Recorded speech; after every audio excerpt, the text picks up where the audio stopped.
बिस्मिल्लाहिर्रहमानिर्रहीम। अस्सलामु अलैकुम वरहमतुल्लाहि वबरकातुहू। निकाह का बयान, ये दूसरा पार्ट आप हमारा समाज फरमा रहे हैं। इस निकाह के बयान टॉपिक में हम जो है निकाह की फ़जीलत को डिस्कस कर रहे थे आप हज़रात के सामने। निकाह की फ़जीलत के हवाले से चंद अहदीस बयान करेंगे। इस वीडियो में आपसे गुजारिश है वीडियो को आप तवज्जो से समाअत फरमाइएगा। इब्ने माजा की हदीस पाक है, अनस रदी अल्लाह तआला अन्हु इस हदीस के रावी है। नबी करीम सल्लल्लाहु अलैहि वसल्लम फरमाते जो खुदा से पाक व साफ होकर मिलना चाहे वो आज़ाद औरतों से निकाह करे। नबी करीम सल्लल्लाहु अलैहि वसल्लम ने फरमाया जो मेरे तरीके को महबूब रखे वो मेरी सुन्नत पर चले और मेरी सुन्नत से निकाह है। यानी आप ज़रा गौर कीजिए, आज जो ये नारा लगाते हैं कि हमें निकाह की क्या हाजत है, कि निकाह की पाबंदियों में अपने आप को हम क्यों जकड़ें। याद रखें अल्लाह के नबी सल्लल्लाहु अलैहि वसल्लम ने निकाह किया। निकाह अंबिया की सुन्नत है, सहाबा की सुन्नत है। निकाह से इंसान गलत राह की तरफ नहीं जाता, गैर शरई काम नहीं करता, अल्लाह को नाराज करने वाला काम नहीं करता। तो नबी करीम सल्लल्लाहु अलैहि वसल्लम ने खुद ये तालीम इरशाद फरमाई कि मेरी सुन्नत से जो है निकाह मेरी सुन्नत में से है।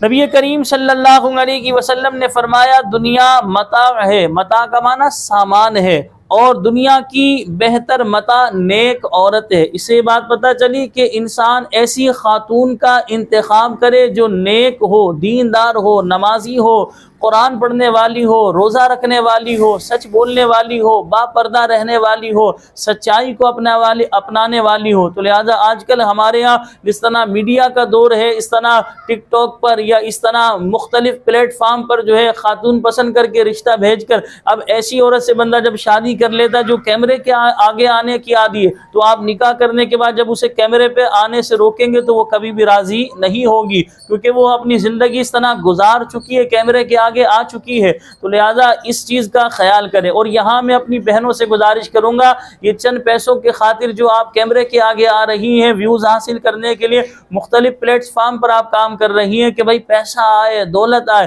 तो आप जब मर जाएंगी तो आप ये वीडियो चलती रहेंगी, आपने ये गुनाह जारिया किया है, तो लिहाजा कब्र में आप अजाब भुगतती रहेंगी। चंद पैसों के खातिर, दुनिया के माल के लिए अपनी आखिरत को आज ख़वातीन दाव पर लगा रही हैं। मेरी तमाम बहनों से गुजारिश है खुदारा अपने हाल पर रहम करें, ऐसा हरगिज़ ना करें। अगर आपको वाकई हाजत है कि कोई कमाने वाला नहीं, तो ऐसा कोई जायज़ ज़रिया अपनाइए जिसको शरीयत मुतहरा ने बयान किया है। ऐसे जायज़ ज़रिए बहुत सारे हैं। ये कौन सा तरीका है कि आप जो है कि वीडियो में आकर जो है डांस करके दिखा रही हैं, अपने आप को दिखा रही हैं, अपना बनाओ सिंगार लोगों को दिखाकर व्यूज़ हासिल करके पैसे कमा रही हैं। तो आज इस तरह आप कर तो लेंगी, लेकिन आखिरत में आपकी बहुत सख्त पकड़ होगी। नबी करीम सल्लल्लाहु अलैहि वसल्लम इरशाद फरमाते तक़वे के बाद मोमिन के लिए नेक बीवी से बेहतर कोई चीज़ नहीं। यानी आप देखें अल्लाह के नबी ने निकाह को सुन्नत करार दिया, फिर ये भी बताया कि इंसान जब निकाह करे तो ऐसी खातून का इंतखाब करे जो नेक हो, जो यानी कि इंसान खूबसूरती को पसंद करता है तो खूबसूरत को पसंद करने में हर्ज नहीं, लेकिन खूबसूरत के साथ खूबसीरत को भी पसंद कीजिए, दीनदारी को भी पसंद कीजिए। आप ऐसी औरत का जब इंतखाब नहीं करेंगे तो ज़रा सोचिए जो आपके बच्चों की माँ बनेगी, तो लिहाजा वो बेनमाजी होगी, वो रोज़े छोड़ने वाली, गालियाँ बकने वाली और जो है मर्दों से अपने कज़नों से बात करने वाली। तो लिहाजा वो किस तरह अपनी औलाद की अपनी औलाद की तरबियत करेगी। तो लिहाजा ये गलत तरीका है। नबी करीम सल्लल्लाहु अलैहि वसल्लम की बात को समझिए। हुजूर फरमा रहे तक़वे के बाद इंसान के लिए बेहतर चीज़ नेक बीवी है। अगर उसे हुक्म करता है तो वो इताअत करती है, अगर उसे देखे तो खुश कर दे, और उस पर कसम खा बैठे तो कसम सच्ची कर दे, और कहीं को चला जाए तो अपने नफ्स और शोहर के माल में भलाई करे, खयानत ज़ाया ना करे। तो लिहाजा ये आप निकाह के हवाले से हमारा सेकंड पार्ट समाअत फरमा रहे थे, जिसमें हमने निकाह के हवाले से आपको बताया। तो याद रखें आज फी ज़माना जो निकाह के हवाले से लोगों का जहन ख़राब किया जा रहा होता है, तो इससे आप इज्तनाब कीजिए।